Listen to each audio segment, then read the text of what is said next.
You guys like this pumpkin head? I made it myself. Not just kidding, I bought it at a comic convention last year.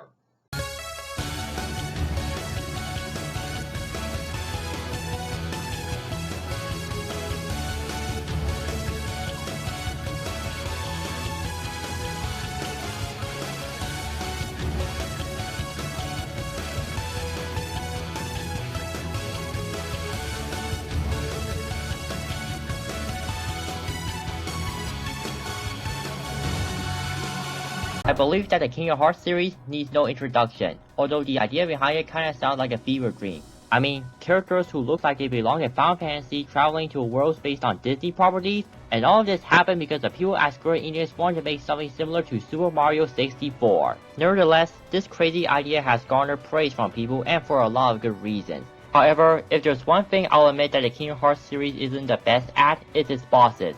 Granted, there are some great bosses, but because of how combat works in Kingdom Hearts, most of them aren't anything special. And as for the ones that are special for all the wrong reasons, well, that's what I'm gonna talk about today. But first, some rules. First, I'll be including at least one boss from each of the Kingdom Hearts games I played, which are 1. Chain of Memories, 2. Free by 8 over 2 days, Birth by Sleep, and Dream Drop Distance. I've also played Melody of Memory, but I don't think any boss from that game is bad enough to be on the list, especially since they all pretty much play the same. 2. If there are multiple fights against the same character, I'll only include one of their fights on the list. And 3. Since I haven't beaten all the final bosses and optional bosses, the amount of those appearing on the list will be limited, if that makes any sense. So bosses like the Phantom are disqualified since I haven't beaten them yet. Of course, this is all my opinion, so if there's a boss from Kingdom Hearts you really hate that you don't find on this list, it's because I didn't find it as bad as others. So bosses like Damage won't be on the list either. So, with everything all wrapped up, grab your Keyblade and let's banish these bosses, hoping they will forever stay in the realm of darkness. What? Yes, I know darkness is a cliched word they use in Kingdom Hearts.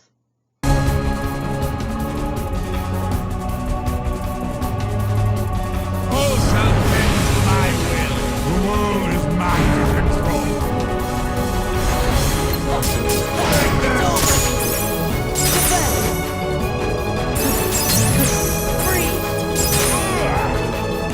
In terms of bosses, Kingdom Hearts 2 is way better in that department, and that's because some of them either have those insane reaction commands or have some sort of gimmick to spice them up. Even still, this game's boss lab still has some duds. Case in point, the rematch against Shenzi, Banzai, and Ed in the Pride Lands. Now, this isn't the first time you fought Scar's Hyena Trio in Kingdom Hearts 2. You also fought them during your first visit to the Pride Lands, where you had to fight them while defending Timon and Pumbaa. It's not a bad fight, even if it's basically an escort mission merged with a boss fight. The rematch with them, however, oh boy. Basically, Sora and company, plus Simba, needs what the hyenas know about the ghost of Scar, but these three aren't willing to steal your secrets, so they chicken out, and you need to chase them, which is what you do during this entire fight. The problem? These three run like Quicksilver if you took running lessons from Sonic the Hedgehog and was high on sugar, and combined with the large arena, it means you spend most of this battle just running around, wondering where the heck they are. And when you finally catch up with one of them and proceed to land a combo on them, you can only do so much damage before they run away from you again. Combined with the fact that, at least according to my knowledge, they don't even attack you, and you've got a boss that's long, lazily made, and overall, boring. And believe me, we'll see more boring Kingdom Hearts bosses further down on the list.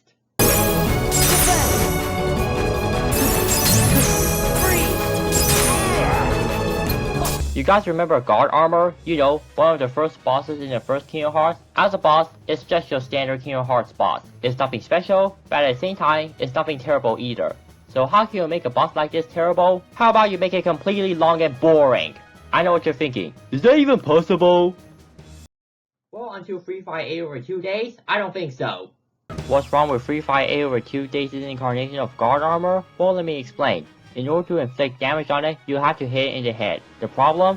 Since it's too high to reach, you have to jump, and air combos in this game consist of 2 hits at most. In terms of attacks, the Guard Armor will perform a hand slap attack, stomp the ground with his feet once his hands are gone, and spin his body like a top when both his hands and feet are gone. So the formula goes like this: attack, dodge, attack, dodge, attack, dodge, and that's all you do. Okay, I'm just kidding. Occasionally it will jump up into the air and create a giant shockwave upon landing back onto the ground. After that happens, both its hands and feet will attack you. The hands will spin around while the feet just stomp the ground, and if you don't dispose of them in a certain amount of time, the guard armor will reassemble itself, forcing you to do the repetitive formula I mentioned again. But the good news is that any damage you dealt to the hands and feet will carry over. While this fight isn't as nightmarish as I originally made it out to be, keeping it from being any higher on the list is still a very tedious boss.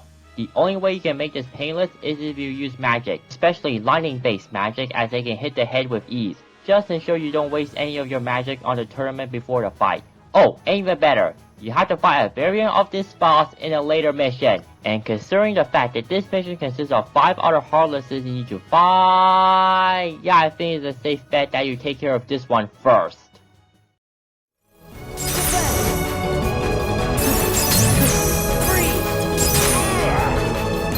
Have any of you ever faced that one boss? You know, that one boss you think would be really awesome, but only to be disappointed by how bad it was? Well, that's pretty much how I feel about Chernobog from Dream Drop Distance. I mean, the way you fight him in this game is really cool, as it's pretty much one of those dive mode segments, only if it happened in the world. How bad could it be? Well, how about the fact that he has 3 bars of HP, and every hit you deliver to him takes away 1 whole bar of HP. In other words, you only have to hit him 3 times.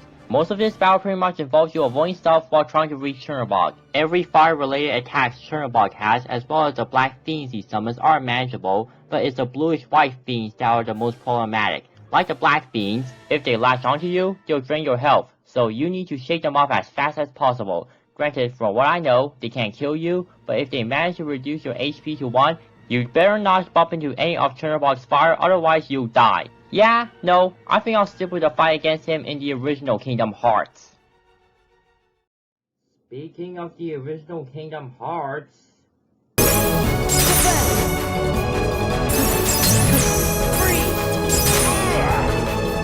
Like Chernobog, the fight against Oogie Boogie from the first Kingdom Hearts had a good concept that wasn't executed very well. Not as wasted as Chernobog's concept, but this fight's more tedious. In this fight, you have to survive what Oogie throws at you, whether it's Heartless or it's traps, until you are given the opportunity to press a button. Each button will make a part of the ground rise to the ledge where you can beat Oogie in submission. Like the guard armor from Free High 8 over 2 days, you have to follow a very repetitive formula. Survive, press button, attack. Survive, press button, attack. Survive, press button. Okay, you get the drill. But that's not the biggest problem I have with this fight. The problem is during the time where you have to press a button, Oogie is running around the ledge, and if your timing is horrible, you will be taking it up to the wrong part of the ledge, while the part that Oogie is actually on will be boarded up by gates. Oh, and he mocks you when that happens. Thanks for pouring more salt on the wound, Oogie. Honestly, I don't have much else to say about this boss. It's just another boring battle. But at least the fight against Oogie's manual afterwards wasn't all that bad.